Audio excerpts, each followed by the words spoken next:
ಉಳಿಸುವನೇ ನಮ್ಮ ಗುರಿ. ನಡೆಯುತ್ತಿರುವ ಅನ್ಯಾಯ ಅತ್ಯಾಚಾರಗಳನ್ನ ಜನರ ಕಣ್ಮುಂದೆ ತಲುಪಿಸುವುದೇ ನಮ್ಮ ವಾಹಿನಿಯ ಧ್ಯೇಯ. ಕನ್ನಡಿಗರ ಮನೆ ಮನಗಳಿಗೆ ಮಾಹಿತಿ ಮುಟ್ಟಿಸುವ ಕ್ಷಣ ಕ್ಷಣದ ನಿರಂತರ ಸುದ್ದಿಗಳಿಗಾಗಿ ವೀಕ್ಷಿಸಿ RT24x7 ನ್ಯೂಸ್ ಕನ್ನಡ ವಾಹಿನಿ. ಅವ್ರ ಮೇಲೆ ನಮ್ದೊಂದು ದೊಡ್ಡದಾದಂತ ಪ್ರೀತಿ. ಅವರು ಇವತ್ತು ನಮ್ಮ ಗ್ರಾಮಕ್ಕೆ ಆಗಂತ 3 ಇದರನ್ನ ಇವತ್ತು ಉದ್ಘಾಟನೆ ಮಾಡಿದ್ರೆ ಗಟ್ಟಿ ಸಾಹೇಬರು ಬಂದಿದ್ದಾರೆ, ಕರ್ನಾಟಕ ಸರ್ ಬಂದಿದ್ದಾರೆ, ಎಲ್ಲ ನಮ್ಮ ರೈತ ಬಂಧುಗಳಿದ್ವಿ. ಇವತ್ತಿನ ದಿವಸ ಅಂದ್ರೆ 26 ಜುಲೈ 2025. ನಾವು ರೈತರೆಲ್ಲ ಇದನ್ನ ನಮ್ಮ ಮನಸ್ಸಿನೊಳಗ ನಮ್ಮ ಮನೆಯೊಳಗೆ ಈ ತಾರೀಕು ಬರ್ದು ಇಟ್ಕೊಳ್ಬೋದು. ಯಾಕಂತಂದ್ರೆ ನಿಮ್ಗೆಲ್ಲ ಗೊತ್ತಿದೆ, 4-5 ವರ್ಷದ ಹಂತದೊಳಗ ಸಿರಗಾಂವದೊಳಗ 1 TC ಆಗ್ಬೇಕಾಗಿತ್ತು ಅಂತಂದ್ರೆ ನಾವ್ ಏನ್ ಗುದ್ದಾಡ್ತಿದ್ವಿ. ತೋಟಪಟ್ಟಿಗೆ ನಿರಂತರ ವಿದ್ಯುತ್ ಸೌಲಭ್ಯ ಇಲ್ಲ. ಅದನ್ನ ಮಾಡೋದ್ರ ಬಗ್ಗೆ ಮಿತ್ರರಾದಂತ ರವಿ ಅವರು ಹೇಳಿದ್ದಾರೆ. ತೋಟಪಟ್ಟಿ ಒಳಗ 1 TC ಸುಡ್ತು ಅಂತಂದ್ರ ತಿರುಗಿ TC ತಂದು ಕೂಡ್ಸೋ ತನಕ ಮನ್ಯಾಗ ನಾವ ಗಾಣದೆಣ್ಣಿ ದೀಪ ಹಾಕ್ಬೇಕಾಗ್ತದೆ. ಚಿಮ್ನಿ ಎಣ್ಣಂತೂ ಬೇಟಾಗ ಸಿಗೋದಿಲ್ಲ. ವಸ್ತು ಸ್ಥಿತಿ ಹಾಳಾಗುತ್ತೆ. ಅಂದ್ರೆ ಅಂತ ಕಷ್ಟ ಪರಿಸ್ಥಿತಿ ಒಳಗ ನಾವ್ ಇದ್ದೀವಿ. TC ಹೋಯ್ತು ಅಂತಂದ್ರ ಒಂದ್ ನಮೂನಿ ಆತಂಕ ನಮಗ್ ಚಾಲು ಆಗ್ತಿದ್ವಿ. ಯಾವಾಗ TC ತಂದು ಕೂಡಿಸ್ತಾರೋ ಏನೋ, ಬ್ಯಾಸಗಿ ದಿವಸದಾಗನ ಹಚ್ಕೊಳ್ಳೋದು. ನೀರಿದ್ರೂ ಸಹಿತ ಬೆಳಿ ಹೊಣಸ್ಕೊಂಡ ಕೆರೆಯಿಂದ ಮತ್ ನುಕ್ಸಾನ ಆಗುವಂತ ಒಂದು ಪರಿಸ್ಥಿತಿ ಬಹಳಷ್ಟು ದಿವಸಗಳಿಂದ ಇತ್ತು. ಅದರ ಸಲುವಾಗಿ ನಾವು ಧುರೀಣರಿಗೆ ಮತ್ತು ಸಂಘದ ಅಧಿಕಾರಿಗಳಿಗೆ ಸಾಕಷ್ಟು ಸಲ ಭೇಟಿ ಆದ್ರೂ ಸಹಿತ ಬೇಗ ಕೆಲಸ ಆಗ್ತಿರ್ಲಿಲ್ಲ. ಇವತ್ತಿನ ದಿವಸ 3 TCಗಳು ನಮ್ಮೂರೊಳಗೆ ಉದ್ಘಾಟನೆ ಆಗಿದಾವೆ ಅಂತಂದ್ರ ಇದನ್ನ ಒಂದು ಹೊಸ ಪರ್ವ ಅಂತೆಲ್ಲ ನಾವು ಹೇಳ್ಬೇಕು. ಈ ದಿನ ನಾವು ನೆನಪಿಟ್ಕೋಬೇಕು, ಈ ದಿನ ನಾವು ಬರೆದು ಇಟ್ಕೋಬೇಕು. ಯಾಕಂತಂದ್ರ ಇಂತ ಒಂದು ಸಣ್ಣ ಹಳ್ಳಿ ಒಳಗ ಒಂದ ದಿನ 3 TC ಉದ್ಘಾಟನೆ ಆಗ್ತಾವ ಅಂತಂದ್ರ ಅದ್ರ ಹಿಂದಿನ ಶ್ರಮ ಎಷ್ಟಿದೆ ಅನ್ನುವಂಥದ್ದನ್ನ ನಾವು ಅರ್ಥ ಮಾಡ್ಕೊಳ್ಬೇಕು. ಅಷ್ಟ ಶ್ರಮ ಅಲ್ಲಿರುವಂತ ಅಧ್ಯಕ್ಷರು, ಉಪಾಧ್ಯಕ್ಷರು, ಆಡಳಿತ ಮಂಡಳಿಯವರು, ಅಧಿಕಾರಿಗಳು ವಹಿಸಲಾರದೆ ಆಗೋದಿಲ್ಲ. ಈಗ ಸುಮಾರು 15-20 ದಿವಸದಿಂದ ನಮ್ಮ ವಿದ್ಯುತ್ ಸಹಕಾರಿ ಸಂಘದ ಸಿಬ್ಬಂದಿಯವರು, ಸಂಜು ಅವರು ಇರ್ಬೋದು, ಬೀರಪ್ಪ ಅವರು ಇರ್ಬೋದು, ಅವರ ಸಹೋದ್ಯೋಗಿಗಳು ಇರ್ಬೋದು, ಎಷ್ಟು ಹಾರ್ಡ್ ವರ್ಕ್ ಮಾಡಿದಾರ ಅನ್ನುವಂಥದ್ದನ್ನ ನಾನ ಕಣ್ಣಾರೆ ನೋಡಿದ್ದೇನೆ. ಸ್ವಲ್ಪ ಚಾ ಕುಡದ ಕೆಲಸ ಮಾಡ್ರಿ ಅಂತಂದ್ರೆ ಆಮೇಲೆ ಕುಡಿತು ಹೋಗಪ್ರಿ ಸರ್, ಈಗ ಮೊದಲು ಕೆಲಸ ಮಾಡ್ತೀವಿ ಅಂತ. ಒಂದೊಂದ್ ದಿವ್ಸ 2 ಜನ 3 ಜನನ 10 ಜನ ಮಾಡುವಂತ ಕೆಲಸ ಮಾಡಿದಾರ. ಮೊನ್ನೆ ನಮ್ಮ ಹೊಲ್ದಾಗನ ಬರೇ 3 ಜನ TC ಗಾಡಿಯಾಗಿಂದ ಇಳಿಸ್ಕೊಂಡು ಅದನ್ನ ಕೂಡಿಸಿ ಮತ್ತ ಒಂದ್ ಸ್ವಲ್ಪ ಚಾ ಕುಡ್ದು ಹೋಗ್ರಿ ಅಂತ, ಇಲ್ಗಪ್ರಿ ಸರ್ ಈಗ ಅರ್ಜೆಂಟ್ ಕೆಲಸ ಐತೆ ಅಂತೆಲ್ಲ ಅಂದ್ವಾಗ್ರು.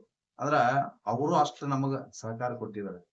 ಇಂಥ ಸಂದರ್ಭದೊಳಗ ಇವತ್ತು 3 TC ಉದ್ಘಾಟನೆ ಆಗಿದಾವ ಅಂತೆಲ್ಲ ಅಂದ್ರೆ ಇದಕ್ಕೆ ಯಾರ್ಯಾರು ಶ್ರಮ ಪಟ್ಟಿದಾರ ಅವ್ರನ್ನೆಲ್ಲ ನಾವು ನೆನಪಿಟ್ಕೊಳ್ಬೇಕಾಗ್ತದ. ಅವ್ರಿಗೆ ನಾವು ಅಭಿನಂದನೆಯನ್ನ ಸಲ್ಲಿಸಬೇಕಾಗ್ತದ. ಇನ್ನು ಮುಂದಿನ ದಿನಮಾನದೊಳಗನು ಸಹಿತ ಅತ್ಯಂತ ಒಳ್ಳೆಯ ಒಂದು ಯೋಜನೆಗಳನ್ನ ಹಾಕಿಕೊಂಡಿದ್ದೀವಿ ಅನ್ನುವಂಥದ್ದನ್ನ ನಿರ್ದೇಶಕರಾದಂತ ಮಿತ್ರರಾದಂತ ರವಿ ಅವರು ಹೇಳಿದ್ದಾರೆ. ಆ ಎಲ್ಲಾ ಕೆಲಸಗಳು ಕಾರ್ಯಗತ ಆದವು ಅಂತಲ್ಲಂದ್ರ ಇಷ್ಟು ದಿವಸ ನಾವು ಎಲೆಕ್ಟ್ರಿಸಿಟಿ ಬಗ್ಗೆ ಎಷ್ಟು ತೊಂದರೆಗೆ ಒಳಗಾಗಿದ್ದೀವಿ ಅದಕ್ಕ ಒಂದು ಶಾಶ್ವತವಾದಂತ ಪರಿಹಾರ ಸಿಕ್ಕಂಗ ಆಗ್ತದ. ರಾಜಕೀಯ ಧುರೀಣರು ಯಾವಾಗ ಆಕ್ಟಿವ್ ಇರ್ತಾರ ಅವಾಗೆಲ್ಲ ಕೆಲಸಗಳ ಆಗ್ತಾ ಹೋಗ್ತಾವ. ಕಾರಣಾಂತರದಿಂದ ಅವರು ನಿಸ್ತೇಜ ಆದ್ರು ಅಂತಂದ್ರ ಅವ್ರ ಮೇಲೆ ಅವಲಂಬಿತರಾದಂತ ಸಮಾಜ ಏನಿರ್ತದ ಅದು ಬಹಳ ಕಷ್ಟಕ್ಕೆ ಒಳಗಾಗ್ತದೆ. ನಮ್ಮ ಹುಕ್ಕೇರಿ ತಾಲೂಕಿನೊಳಗ ಹಿರಣ್ಯಕೇಶಿ ಸಹಕಾರಿ ಸಕ್ಕರೆ ಕಾರ್ಖಾನೆ, DCC ಬ್ಯಾಂಕು, ನಮ್ಮ ಕರೆಂಟ್ ಸೊಸೈಟಿ ಇವು ನಮಗ್ ಹೆಂಗ ಅದಾವ ಅಂತಂದ್ರ ಈ ಹಾರ್ಟ್ ಕಣ್ಣ ಹೆಂಗ ನಮ್ಮ ದೇಹದೊಳಗ ಅವಶ್ಯ ಅದಾವ ಹಂಗ ನಮಗ ಅವಶ್ಯ ಅದಾವ. ಒಂದು ಟೈಮ್ದೊಳಗ ಹಿರಣ್ಯಕೇಶಿ ಸಹಕಾರಿ ಸಕ್ಕರೆ ಕಾರ್ಖಾನೆ ಇಡೀ ದೇಶದೊಳಗನ ನಂಬರ್ ಒನ್ ಸಕ್ಕರೆ ಕಾರ್ಖಾನೆ ಆಗಿತ್ತು. ಬಿಲ್ ಕೊಡೋದ್ರೊಳಗಾಯ್ತು, ಕಬ್ಬು ನುರ್ಸೋದ್ರೊಳಗಾಯ್ತು, ರೈತರ ಸಮಸ್ಯೆಗಳಿಗೆ ಪರಿಹಾರ ಸೂಚಿಸೋದಾಯ್ತು. ಅಪ್ಪನಗೌಡ್ರ ಕಾಲದೊಳಗ, ಬಸಗೌಡ್ರ ಕಾಲದೊಳಗ ಶುಗರ್ ಎಷ್ಟು ಚಂದ ಇತ್ತು ಅನ್ನೋದಕ್ಕೆ ಒಂದು ಎಕ್ಸಾಂಪಲ್ ಹೇಳ್ತೇನೆ. ನಮ್ಮ ಅಪ್ಪರು ಹೆಡ್ ಮಾಸ್ತರು ಅವರಿಗೆ ಬಿಲ್ ಸಲುವಾಗಿ ಆಯ್ತು, ಮತ್ತೊಂದು ಕೆಲಸದ ಸಲುವಾಗಿ ಆಯ್ತು, ಹೊಳ್ಳ ಮಳಿ ಪದೇ ಪದೇ ಕಾರ್ಖಾನೆಗೆ ಹೋಗಾಕ ಆಗ್ತಿರ್ಲಿಲ್ಲ ಅಂತ ಹಾಕಿ ಅವಾಗ 2 ಪೈಸಾಕ್ ಒಂದು ಪೋಸ್ಟ್ ಕಾರ್ಡ್ ಸಿಗ್ತಿತ್ತು. ಒಂದು ಪೋಸ್ಟ್ ಕಾರ್ಡ್ದೊಳಗ ಆ ಸಮಸ್ಯೆದ ಬಗ್ಗೆ ಬರೆದ್ರ 3 ರಿಂದ 4 ದಿವಸಕ್ಕ ಹಿರಾಶಿವರದಿಂದ ಮನೆಗೆ ರಿಪ್ಲೈ ಬರ್ತಿತ್ತು. ನಿಮ್ ಕೆಲಸ ಇಲ್ಲಿಗಿದೆ ಅಥವಾ ನಿಮ್ ಕೆಲಸ ಈ ಹಂತದೊಳಗಿದೆ, ಇಷ್ಟು ದಿವಸದೊಳಗೆ ನಿಮ್ ಕೆಲಸ ಮುಗೀತದ. ಪ್ರೆಸ್ ಮಡ್ ಬೇಕಾಗಿದೆ, ಪ್ರೆಸ್ ಮಡ್ ಕೊಡ್ತೀರಿ ಅನ್ನೋ ಅಂತೆಲ್ಲ ಒಂದು ಪತ್ರ ಬರೆದ್ರ 2 ದಿವಸದಾಗ ನಿಮ್ ಪ್ರೆಸ್ ಮಡ್ ಬಿಲ್ ತುಂಬ್ರಿ, 4 ದಿವಸದಾಗ ಪ್ರೆಸ್ ಮಡ್ ಕೊಡ್ತೀವಿ. ನಿಮ್ಮ ಕಬ್ಬಿನ ಬಿಲ್ ಇಷ್ಟಿದೆ, 2 ದಿವಸದಾಗ ಜಮಾ ಮಾಡ್ತೀವಿ ಅಂತೇಳಿ ಎಲ್ಲಾ ಉತ್ತರ ಬರ್ತಿತ್ತು ಮನೆಗೆ. ಅದು ಹೋಗಿ ಶುಗರ್ ಪರಿಸ್ಥಿತಿ ಎಲ್ಲಿಗೆ ಬಂದು ನಿಂತಿತ್ತು ಅನ್ನುವಂಥದ್ದು ನಮಗೆ ರೈತರಿಗೆಲ್ಲ ಪರಿಚಯ ಇದೆ. DCC ಬ್ಯಾಂಕ್ ಒಂದ್ ಹಂತದೊಳಗೆ ಚಲೋನ ಇತ್ತದು. ಈಗ ಅದರ ಪರಿಸ್ಥಿತಿ ಏನಾಗಿದೆ ನಿಮ್ಗೆ ಹೇಳ್ತೇನೆ. ಈಗ ಬಹುಶಃ ಒಂದ್ 4 ತಿಂಗಳ ಹಿಂದ ನಮ್ಮ 1 ನಂಬರ್ ಸೊಸೈಟಿ ಸೆಕ್ರೆಟರಿ ಕಾಡಪ್ಪ ಅವರು ಫೋನ್ ಮಾಡಿದ್ರು. ಸರ, ನಿಮ್ಗೆ 2 ಲಕ್ಷ ರೂಪಾಯಿ ಎಕ್ಸ್ಟ್ರಾ ಸಾಲ ಸ್ಯಾಂಕ್ಷನ್ ಆಗಿದ್ದೀರಿ, ಬಂದ ಸಹಿ ಮಾಡಿ ಅದರದಟ್ ಟರ್ನೋರ್ದು ಫೀಸ್ ಅದು ಇರ್ತೈತಿ, ಅದನ್ನ ತುಂಬ ಹೋಗ್ರಿ ಅಂತೇಳಿ 15 ನಿಮಿಷದಾಗ ಹೋದೆ ನಾನು.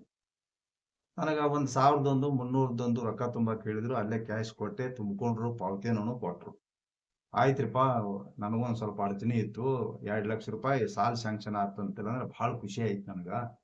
ನಿಮ್ಗೆ ಧನ್ಯವಾದ ಹೇಳ್ತೇನ್ರಿ ಅಂತೆಲ್ಲ ಕೂಡಲೇ, ಸರ್ ಇವತ್ತನ 4 ಗಂಟೆಕ ನಿಮ್ ಖಾತೆಗೆ ಜಮಾ ಆಗ್ತಾವ್ರಿ ಅಂತೆಲ್ಲ ಹೇಳಿದ್ರು. ನಾ ಬಹಳ ಖುಷಿ ಆಯ್ತು. ಇಷ್ಟು ಸುಲಭವಾಗಿ ನಮ್ಮ ರೈತರಿಗೆ ಒಂದು ಬೆಳೆ ಸಾಲ ಸಿಗ್ತದ ಅಂತೆಲ್ಲ ಅಂದ್ರ ಇದಕ್ಕಿಂತನೂ ನಮಗ ಮತ್ತೇನ್ ಬೇಕಾಗಿದೆ ಅಂತೆಲ್ಲ ನಾನು ಮನಸ್ಸಿನೊಳಗೆ ಅಂದ್ಕೊಂಡೆ. 3:30 ಆಗಿತ್ತು, ಕಾಡಪ್ಪ ಅವ್ರು ಫೋನ್ ಮಾಡಿದ್ರು. ನಾ ಏನ್ ತಿಳ್ಕೊನಿ, ನನ್ನ ಖಾತೆಗೆ ರೊಕ್ಕ ಜಮಾ ಮಾಡಿ ಕರಿಂದ ಸೆಕ್ರೆಟರಿ ಕಾಡಪ್ಪ ಫೋನ್ ಮಾಡಾಕತ್ತಾರ ಅಂತೇಳಿ. ಸರ್, ಅದ ಕ್ಯಾನ್ಸಲ್ ಆಗೈತ್ರಿ, ನಿಮ್ ಖಾತೆಗೆ ಏನ ಸಾಲ ಸಿಗುದಿಲ್ರಿ ಅಂತೇಳಿ ಅಂದ್ರು. ಯಾಕ್ರಿ ಅಂತ ಕೇಳಿದೆ. ಇಲ್ರಿ, ಬ್ಯಾಂಕ್ ಇನ್ಸ್ಪೆಕ್ಟ್ರು ಅವೆಲ್ಲ ಆಗುದಿಲ್ಲದ, ಅದೆಲ್ಲ ಕೆಲಸ ಆಗೋ ಮಾತಲ್ಲ, ಅವ್ರಿಗೆ ಹೇಳಿಬಿಡ್ರಿ ಅಂತೇಳಿ ಹೇಳಿದಾರೆ. ಕಾರ್ನಾರಿ ಹೇಳ್ರಿ ನನಗ, ನಾ ಏನ್ ನಿಮ್ಗೇನ್ ಅನ್ನೋದಿಲ್ಲ, ಕಾರ್ನಾರಿ ಹೇಳ್ರಿ ಅಂತ. ಅದ್ ಕಾರಣ ನಮಗೂ ಏನು ಗೊತ್ತಿಲ್ರಿ, ಬಟ್ ನಿಮ್ಗೇನ್ ಸಾಲ ಸಿಗುದಿಲ್ರಿ ಅಂತೇಳಿ ಅಂತ. ವಿಚಾರ ಮಾಡ್ರಿ, 11 ಗಂಟೆಕ ಕರೆದ ಕೇರಿಂದ ರೊಕ್ಕ ತುಂಬ ಅಂತೇಳಿ ಅಂತಾರ, 3:30 ಫೋನ್ ಮಾಡಿ ನಿಮ್ಗೆ ಸಾಲ ಸಿಗುದಿಲ್ಲ ಅಂತೇಳಿ ಅಂತಾರ. ಅಂದ್ರ DCC ಬ್ಯಾಂಕಿನ ಪರಿಸ್ಥಿತಿ ಇವತ್ತು ಎಲ್ಲಿಗೆ ಬಂದ್ ನಿಂತಿದೆ, ನಾವು ವಿಚಾರ ಮಾಡ್ಬೇಕಾಗಿರುವಂತದ್ದು. ಕರೆಂಟ್ ಸೊಸೈಟಿದು ಎಲ್ಲ ನಮ್ಗೆ ಗೊತ್ತೇನೆ ಇದೆ. ಒಂದು TC ಸೂಟ್ರ ಏನ ಪರಿಸ್ಥಿತಿ. ಫ್ಯೂಸ್ಗಳ ಮೊದಲೆಲ್ಲ ಫ್ಯೂಸ್ ಹಾಕ್ತಿದ್ರು, ಫ್ಯೂಸ್ ಸೂಟ್ರ ತಿಂಗಳಾನ್ಗಟ್ಲೆ ಫ್ಯೂಸ್ ಇಲ್ಲ, ಏನೇನೋ ಎಲ್ಲ ಸಮಸ್ಯೆ. ಇವತ್ತು ಬಹುಶಃ ಎಲ್ಲ ಹುಕ್ಕೇರಿ ತಾಲೂಕದೊಳಗ ಒಂದು ಹೊಸತನ ಇವತ್ತು ನಡೀತಾ ಇದೆ. ನಾವು ಅಂದ್ಕೊಂಡಂಗೆ ಎಲ್ಲಾ ಕೆಲಸ ಕಾರ್ಯಗಳು ಸುಲಭವಾಗಿ ನಡೆದು ಅಂತಂದ್ರೆ ಇಷ್ಟು ದಿವಸ ಏನು ಕಷ್ಟಪಟ್ಟಿದ್ದೇವೆ ಅದಕ್ಕೊಂದು ಪರಿಹಾರ ಸಿಗ್ತದ ಅನ್ನುವಂತ ಒಂದು ಭರವಸೆ ಒಳಗ ಇರ್ತೇವೆ. ರಾಜಕೀಯ ಏನೇ ಇರಲಿ, ನಾವು ಯಾರು ಕೆಲಸ ಮಾಡ್ತಾರೆ, ಇವತ್ತು ರವಿ ಹಿಡ್ಕಲ್ ಅವರು ನಾವು ಕೂಡೇ ಬೆಳೆದವರು, ಅವರು 3 ಮಂದಿ ಬ್ರದರ್ಸ್ ನನ್ನ ಜೊತೆಗೇನೆ ಬೆಳೆದವರು, ನಮ್ದು ಒಂದೇ ಕುಟುಂಬ ಇದ್ದಂಗೆ. ಇವತ್ತು ರವಿ ಎಲ್ಲಿ ತನಕ ಚಲೋ ಕೆಲಸ ಮಾಡ್ತಾರ ಅಲ್ಲಿ ತನಕ ರವಿಗೆ ಚಲೋ ಅಂತಿಲ್ಲ ಅಂತ ಹೇಳ್ತೀರ. Ravi childhood friend, Nayak sir ನಮ್ಗೆ ರಾಜಕೀಯ ಗುರು ಅಂತೆಲ್ಲ ನನ್ನ ಬಗ್ಗೆ ಬಹಳ ಅಭಿಮಾನ ಪಟ್ಕೊಂಡು ಹೇಳ್ತಾರ ಅಂತೆಲ್ಲ ಅಂದ. ರವಿನ ಒಂದ್ ಚಲೋ ಕೆಲಸ ಮಾಡುದಿಲ್ಲ ಅಂದಾಗ ನಾ ರವಿಗೆ ಚಲೋ ಅಂತಿಲ್ಲ ಅಂದ್ರೆ ನಾ ಸುಮಾರು ಅದಕ್ಕೆ ಯಾರು ಎಲ್ಲಿ ತನಕ ಚಲೋ ಇರ್ತಾರ ಅವ್ರಿಗೆ ಅಲ್ಲಿ ತನಕ ಚಲೋ ಅಂತೆಲ್ಲ ಅನ್ನಬೇಕು. ಯಾರು ಯಾವಾಗ ಸರಿ ಕೆಲಸ ಮಾಡುದಿಲ್ಲ ಆ ದಿವಸ ಅವ್ರದ್ದೇನ್ ಇರ್ತೈತಿ ನಿಶ್ಚಳವಾಗಿ ನಾವ್ ಹೇಳ್ಬೇಕು. ಅದಕ್ಕೇನ ಅಂಜುವಂತ ಅವಶ್ಯಕತೆ ಇರೋದಿಲ್ಲ, ಯಾರ್ದೇನು ಮುಲಾಜ್ ಇರೋದಿಲ್ಲ. ಅದಕ್ಕೆ ಇವತ್ತು ಬದಲಾವಣೆಯ ಒಂದು ಹೊಸ ಪರ್ವ ನಮ್ಮ ತಾಲೂಕಿನೊಳಗ ಆಗ್ತಾ ಇದೆ. ನಾವು ರೈತರೆಲ್ಲ ಅದಕ್ಕ ಸ್ಪಂದನ ಮಾಡೋಣ, ಅದಕ್ಕೆಲ್ಲ ಸಪೋರ್ಟ್ ಮಾಡೋಣ.